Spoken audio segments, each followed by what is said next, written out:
To talk more about it, we're joined by Stephen Groves, the Senior Research Fellow for the Heritage Foundation, Skyping in from Heritage, Washington this morning. So, Chris, what do you make of Director Brennan's defense of the CIA while admitting that some interrogation techniques were, quote, abhorrent?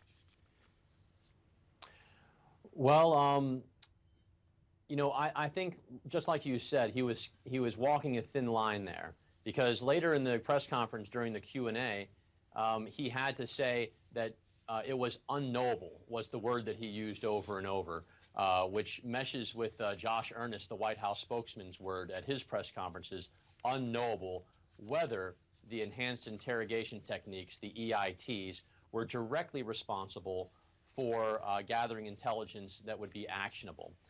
So I don't see it as a very firm denial that these techniques weren't useful. He just has to say on record that it is unknowable whether they were useful. How do we then take what he said and what a lot of the CIA folks are saying themselves? We've talked to a lot of the analysts here, and they say, wait a minute, we did what we were told. Number one, it was legal. Number two, we did what we had to do in order to protect the country. And there's still a lot of CIA folks out there who will say that, yes, we did get actionable intelligence that led us to the capture of Osama bin Laden and so many others. So the American people want to know, come on, guys, we're hearing two different stories. Where's the truth here? The truth is usually somewhere in between, but between the two extremes, I tend to side on the where the professionals who were in charge of these programs, what they determined, like the former directors of the CIA who wrote an op-ed in the Wall Street Journal a couple of days ago, who gave direct examples about how EITs led to actionable intelligence. Of course, this would all be great to know if Senator Feinstein's staff had actually interviewed any of the CIA operatives who were engaged in this program, who gathered this information, and get their opinion on what worked and what didn't and what led to what intelligence. However, Senator Feinstein didn't bother to interview the essential witnesses before putting out her report a few days ago, which I find to be kind of an example of investigatory malpractice. So you had that situation from the Senate committee, but another Democratic member of that committee, outgoing Colorado Senator Mark Udall, went to the Senate floor directly calling for John Brennan's resignation, saying, quote, the CIA lied. Now, yesterday, in the questions and answers, didn't seem anybody was inclined to ask Director Brennan about his job status. Why was that? Was it the CIA vetting calls, or did the White House tamp that down quickly? I think it's mainly because nobody cares about the opinion of an outgoing senator who's got one foot out the door because he got voted out by his constituents and is grandstanding on the Senate floor. I don't think anyone cares about that opinion. And I also think that no one seriously thinks that, that John Brennan's job is at risk. The president has said nothing to that effect. He says he has confidence in the professionals at the agency, and decided several years ago that no employees of the agency would even be prosecuted for using enhanced interrogation techniques. So it didn't surprise me that the members of the press at Brennan's press conference didn't ask about it, because everyone knows it's not going to happen. What do we really gain out of this now? Let's be very honest here. We have heard many of these allegations before. We're not really cutting a lot of new ground here, and we're using a lot of hyperbole in this report to basically talk about the tragedy and the terror that's involved. So in essence, the American people want to know then, what are we gaining? Is anything really going to change? And if we have another attack on America, would we really do anything different in order to keep ourselves safe?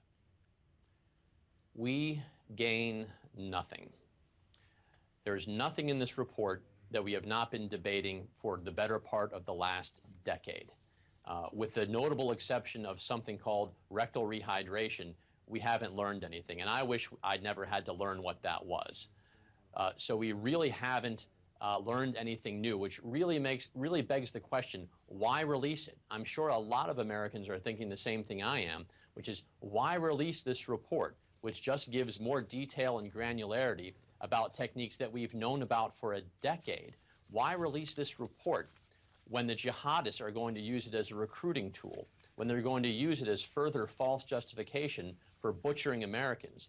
And you know and I know the next time we see an American on his knees in an orange jumpsuit, the jihadi behind him about to cut his head off is going to wave a copy of this report in the air and say, this is why I'm doing this? So I think it's an excellent question. I'm sure that many Americans are asking it. What have we gained, Senator Feinstein?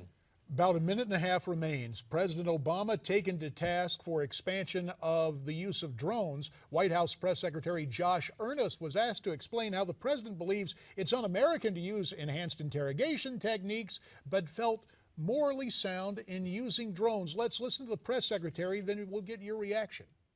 Well, I think the difference here, Ed, is, and this is a stark difference in the way that the United States conducts our policy and the way that terrorists around the world conduct their policy.